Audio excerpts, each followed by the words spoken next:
in 1983.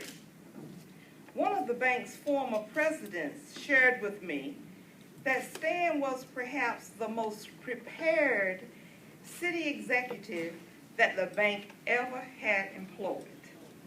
His wealth of banking expertise was accentuated with a strong lending background, which he acquired while working at the SBA and several other financial institutions. However, his most important banking skill did not show up in the narrative of his resume. Committed, respectful, trustworthy, dedicated, tireless, dependable, and genuine are some of the words that come to mind when I think about Stan. Choose any similar adjective or synonym, and you get a pretty good description of Stanley Green Jr. as a banker. Stan has some special qualities that are embedded in his personal hood. We are not able to capture those special qualities, package them up, and place them within the confines of his briefcase.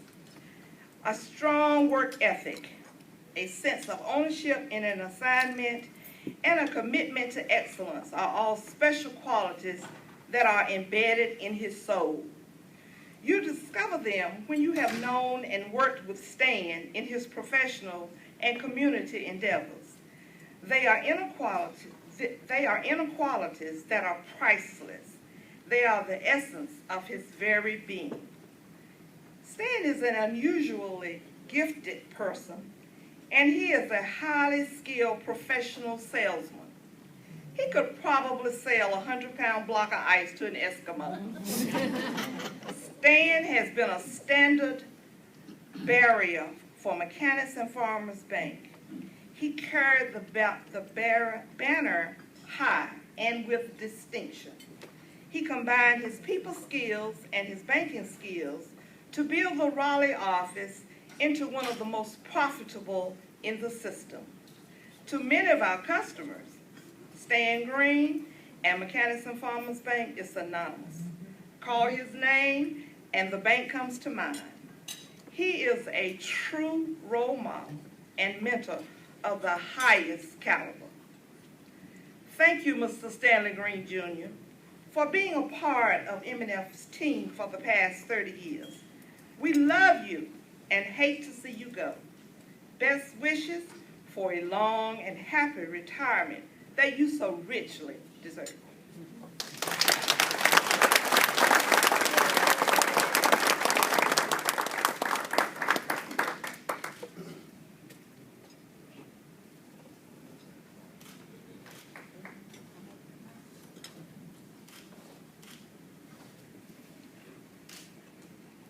Ms. Banks, your check is in the mail.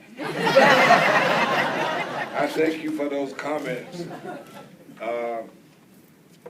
First, I want to give honor to God for allowing me to be here at Mechanics and Farmers Bank for 30 plus years.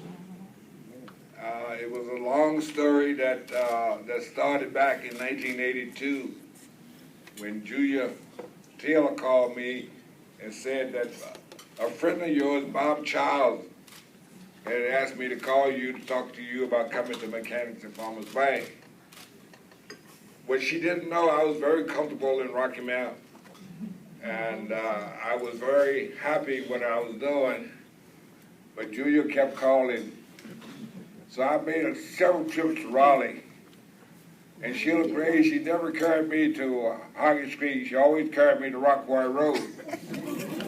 I didn't know till later on is why she did that.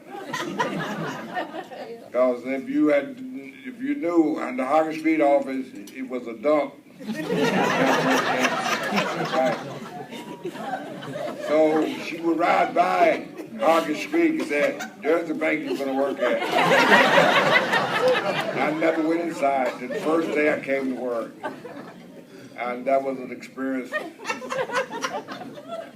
But before I decided to accept the job, I called two of my friends. One is the late Floyd McKissick. I said, "Floyd, Dave asked me to come to Mechanics and Farmers Bank to work. What do you think?" He said, I think it's long overdue. You should have been left Rocky Mountain. I said, okay, that was a good sign. Then I called Al Bass, who was working at Mechanics and Farmers Bank at that time. So I asked him the same question. I'm going to tell you, 30 years ago, this is what Al Bass said. He said, it's different.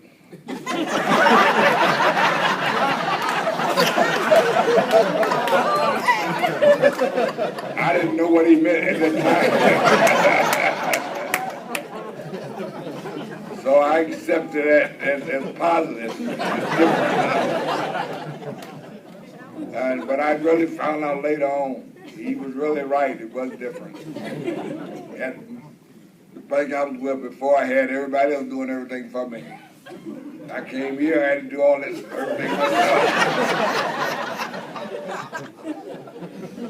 But I stayed on, and it became a joy.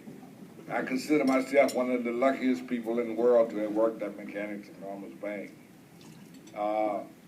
30 years went by so quickly, I didn't realize it. But I'm very happy.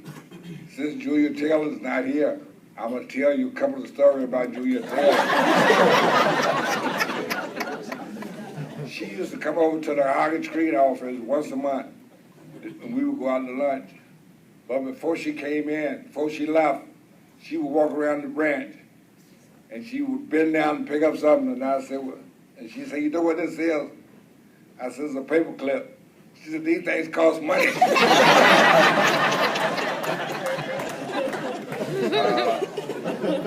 I said, yes, ma'am. She said, I don't want to see this anymore. But before she would come, I would have the staff walk around the bank looking for paper clips. And once she called me and wanted to go